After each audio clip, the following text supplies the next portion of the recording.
Okay, so let's finish up 11.1 then. So let's try number 11. So we're finishing up 11.1. See if you can write formulas here. We have length and width, which is 2 letters, so you know we need 2 equations, right? The number of equations always has to match the number of letters. So 2 equations, 2 letters. Give it a try. See if you can write those 2 equations.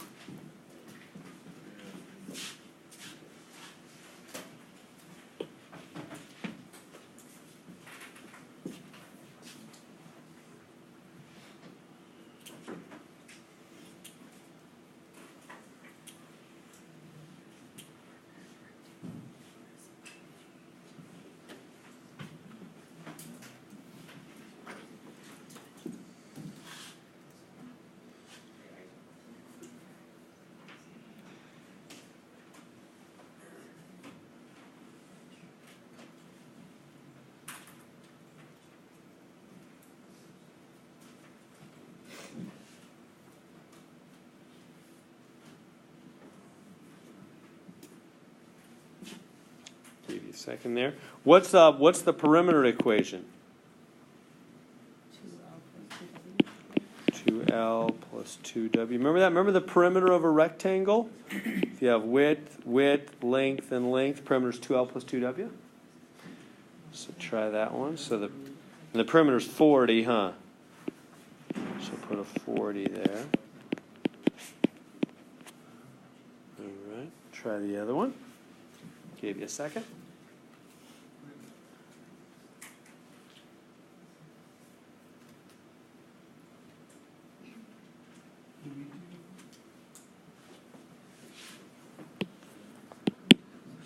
So what's this one say? The length is 3 times, so length is equals, huh? Length equals 3W. Huh. So that's the second equation. So we have 2 equations with 2 letters. Now you can do anything you want. I think probably on this one, the easiest thing would be to take this and plug it in right there for L. Does that make sense? You could do the calculator thing if you want to, but you'd have to, if you want to use the graphing calculator and the matrix stuff, you got to get L's, then W's, then numbers. You got to get it all lined up, you know.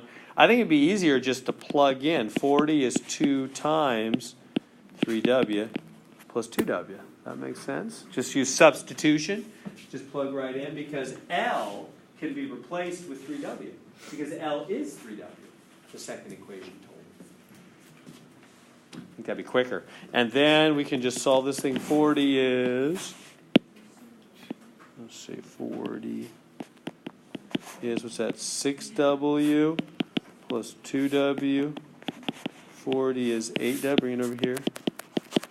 40 is 8W. And then last step, divide by 8. W is 5. So the width is 5. How do we get the length? 3 times M. Yeah, you just grab this equation exactly. 3W, just grab that and plug it in there. Length is 3 times 5. Am I on the screen? Yeah. Okay, length is 15. Is that one okay? Questions on that one? So just plug one into the other. I'll move on if you're good. Okay, so this should be one just like the, oh, is it off the screen? Oh, there's no important words over there. There's no numbers. Yeah, so I'll just leave it. All right, so try that one. So it's just like the quiz one we just did.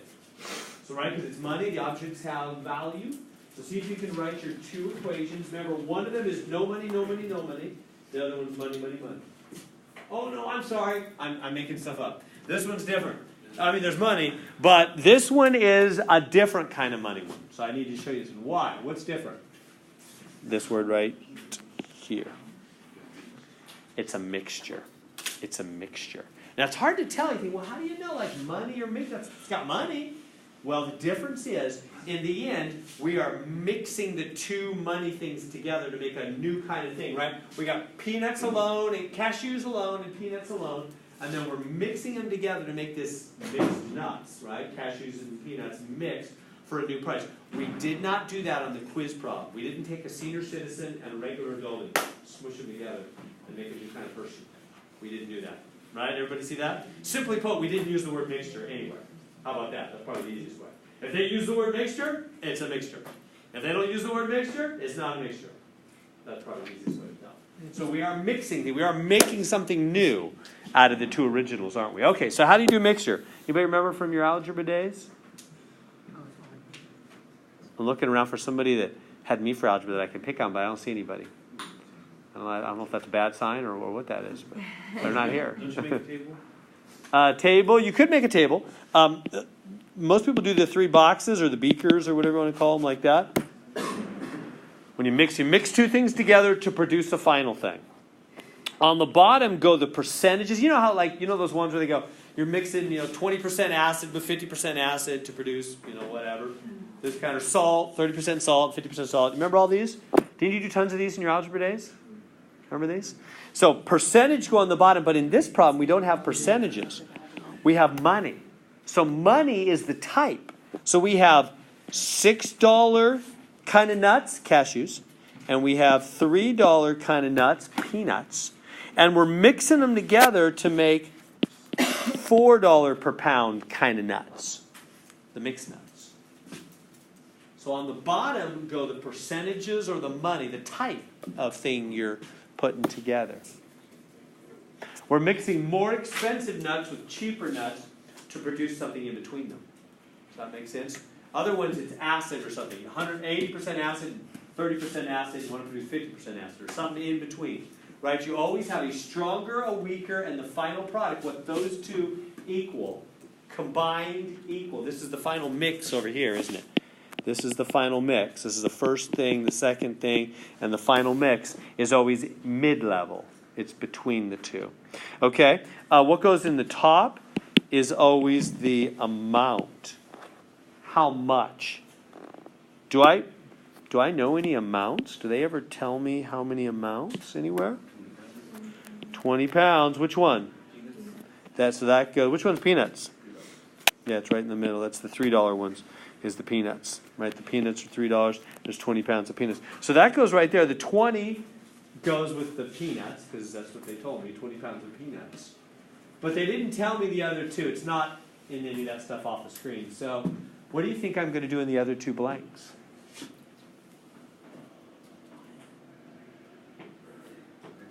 X and Y. Or you could use more meaningful letters. How about C for cashews and T for total or mix? How about M for mix? Would that be better? M for mix, whatever. You can use X and Y, but it might be easier to use letters so I know what the answer is right away. C for cashews and M for mix. So 2 letters, what does that mean I need? 2 equations, right? I got to get 2 equations out of this. The first equation is, how do you get your 2 equations? The first is the tops. It's right across, it's just right across the top. C plus 20 equals M. That makes sense, doesn't it? That's just total number nuts. However many pounds of cashews plus 20 pounds of peanuts is the total pounds in the mix. Does that seem reasonable? Makes sense? That's just adding up total pounds. However many pounds come out of the first bucket, how many pounds in the second bucket is total pounds in the mix. Right? We're just pouring the first bucket, second bucket into the mix. Now the second equation is not the bottom, because that wouldn't make sense. 6 plus 3 doesn't equal 4. But it's everything. It's top multiplied with the bottoms. So it's 6 times C. 3 times 20. It's a lot. It ends up looking like the money one, kind of, doesn't it? And 4 times M. But it's slightly different. There's our second equation. Now, where did that come from? What is that? That's, the first equation was total pounds. The second equation is total money, isn't it? Right? If the cashews are $6 per pound and there's C pounds, that's the amount, right? C pounds of cashews at $6 per pound. 6 times C is the total monetary worth, the value of all the cashews. And the peanuts, we have 20 pounds of those at $3 a pound. 3 times 20 is going to be 60. I'd also make that 60 right now. $60 worth of peanuts. And M is how many pounds of the mix at $4 per pound. 4M is the total monetary worth of the mix. So the monetary worth of the cashews plus the monetary worth of the peanuts must equal the total monetary worth because we just dumped it in the big bucket. We can't be losing money somehow. They have to add up to equal the total monetary worth. There we go. There's our two equations. What should we do? Can you plug in the C plus 20 for M? Yeah, okay, good idea. Let's do that. I didn't even think of that. So M is C plus 20, so just plug that in for right there, huh? Plug that in for M in the other one. Yeah, it's nice when one of the letters is already alone. You can just plug in. Good observation. So that'll be 6. I'm going to be off the screen probably, huh? 6C plus 60 is 4 times M. And what is M? C plus 20. Am I still on the screen? Oh, I can't believe it. It's the shortest screen I've ever had to work with. Okay, so try it again. 6C plus 60 is 4 times M, which is C plus 20. There we go. Everybody see what happened there? This M is C plus 20. So we plugged it in. That good? Then we just solve for C. 6C plus 60 is distribute 4C plus 80. Solve for C, subtract 4C, subtract 4C. 2C plus 60 is 80. And subtract 60 from both. 2C is 20 divided by 2. C is 10. So there's 10 pounds of cashews. Is that what they want to know? Yeah, that's what they want to know. So we're done. 10 pounds of cashews.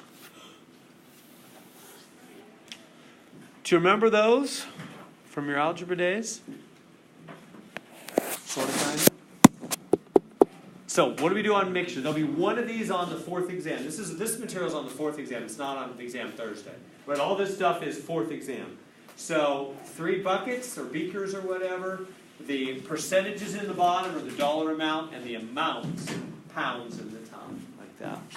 First equation is top, top, top. Second equation is multiply top, bottom, top, bottom, top, bottom, like that. All right, let's move on. No questions? We good? Okay, so here we go. Aircraft, blah, blah, blah, traveling with the wind, against the wind, all that stuff. Do you remember what formula? Do you remember this from your algebra days? It's all review from algebra. What formula do you use for travel? Distance equals rate times time. Good. Distance equals rate times time. It looks like the word dirt. So if that helps you out, a student said that years ago. Maybe that'll help. Dirt looks like the word dirt. Right? D equals R times T. Distance is rate times time. I'm going to put 6 boxes down here. 2 under each letter. 2 under D, 2 under R, 2 under T. All right. Now this one has an extra wrinkle, an extra trick. There's wind blowing. So you know how that works. What if a plane, let me come up here. What if a plane could do 100 miles an hour on its own? And the wind was blowing 20. What if I said, hey, I got this plane and it can do 100 miles an hour on its own, just on its own, 100 miles an hour, and the wind's blowing 20. So how fast is that plane going to go when it's going with the wind? How fast will it go down the road, or down the air, with the wind? 120. You're going to add, right? Yeah, you're going to add. When you're with the wind, you're going to add, it's going to go 120. What about when it turns around to go home and flies against the wind, against that 20-mile-an-hour wind? You'll subtract the 20, right? I think you know that obviously, right? So in other words, when you're with the wind, it's P plus W. And when you're against the wind, it's P minus W. So that's our two situations. When you're with, the rate is P plus W. And when you're against, it's P minus W. Does everybody see that? And those go in the middle. Why in the middle? Because that's the rate. That's the speed. We're talking about how fast. Rate is speed, isn't it? Speed, rate. Middle boxes. So everybody see how we determine that? Not making sense? And then, where do we go from here? It can fly 720 miles in 3 hours. That's with. That's with the wind. 720 miles. Is that a distance, rate, or time? That's distance width in 3 hours. Time is 3. That's width. That goes in the top because it's with information. Next, against the wind, it can fly the same distance, still 720. 4 hours is the time now. Is that good how I filled in that box? Those boxes? Now what do we do?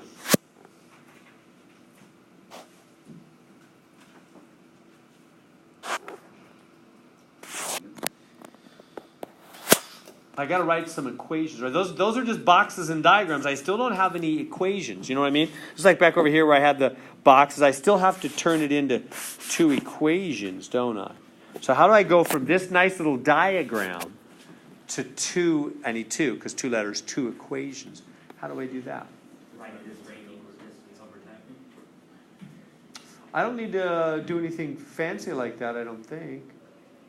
Oh yeah, no, that would be a good idea, huh? Well, let me get there eventually. Let me just take it slow. First off, notice it's D equals R times T, huh?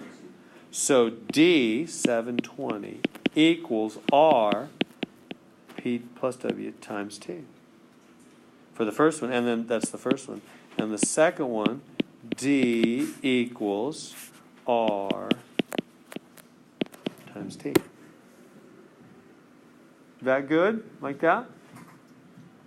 See how I got those? I'm just literally following what the letters tell me. The D box equals the R box times the T box. Distance is rate times time. Now, what do you do from here? Well, there's a couple things. You could divide like you were saying. That'd be a good idea. I'm not going to do anything that fancy. I'm probably just going to multiply, and I'll get 7. And I'm going to put the 720 on the right. I'm going to switch the sides here. So 3P plus 3W is 720. Boom, boom. 4P minus 4W is 720. Everybody see what I did there? Just distribute it and move the 720s to the other side. I have a question. Yeah. Now, we already know what P plus W and P minus W. Can you do it that way? Since, I mean, I don't know if I'm confusing it or not. The P plus W, since we did a P plus W, the 100 plus 20, can we plug in the 120 in there? Oh, no, I was just making stuff up. Oh, okay. I was just saying, for example, if it's 100, Okay, and for example, if it's 20. Okay. No, this particular problem, we don't know. Okay, got it. Good, be good to hear? Now, why did I move those 720s to the right side? Because I want to use my calculator now. So now, this would be a nice one just to go ahead and put it in your calculator. But you have to put the numbers on the right side. They can't be on the left. You know, when you put stuff in your calculator, it's got to be first letter, second letter, numbers. So 3, 720, 4 minus 4, 720, like that. And do the RREF on your calculator.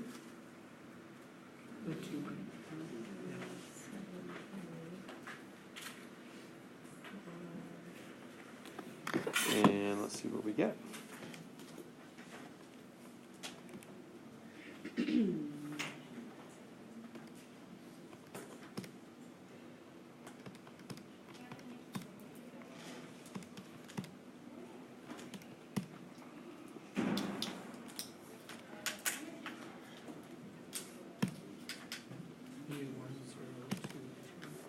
So yeah, so 1, 0, 0, 1, 210 and 30. Y'all getting that? 210 and 30 is your answers. So here's the answer. And how do you know what is what? Well, the first one, remember, is the first letter, P. And the second one is the second letter from left to right, W. So the plane must be able to fly 210 on its own. The wind is blowing 30.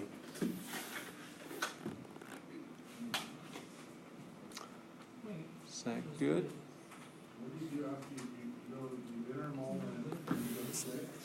Yeah, quit and then go back into matrix. Go down to REF. get that on your screen. Yeah, I can show it here too. So get the RREF on your screen and then go back to second matrix a third time. Okay. And just hit enter, enter. Oh, maybe I have to get the because it gave me that again with the second maybe last. So after you've got it all entered,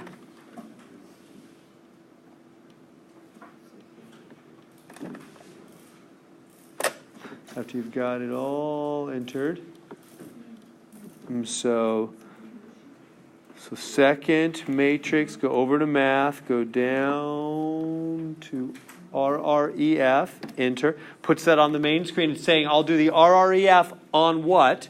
And to tell it what, you go second matrix, go back into matrix, second matrix, and see how it's already on A automatically? That's what I want to do. I want to call forth matrix A. Well, it's already on A. It's saying name matrix A. I don't want to do a math function. I don't want, see, those are math functions. Those are things you can do on matrices, like we're doing the RREF on a matrix, the reduced row echelon form. Or you can edit, which means enter a matrix. That's what these menus are for. The edit menu is for entering a matrix. The math menu is for doing something to a matrix. And the names is for naming a matrix, saying which matrix do you want to do this to? I want to do it to the RREF. I want to do matrix A. I could go down and do matrix B or C, but I entered it in matrix A. So I said enter. It puts matrix A on the screen. You don't need the closing parentheses. Just hit enter again. Boom, there it is. Is that good? We all getting that? Questions on that? All right. So I'm gonna stop there.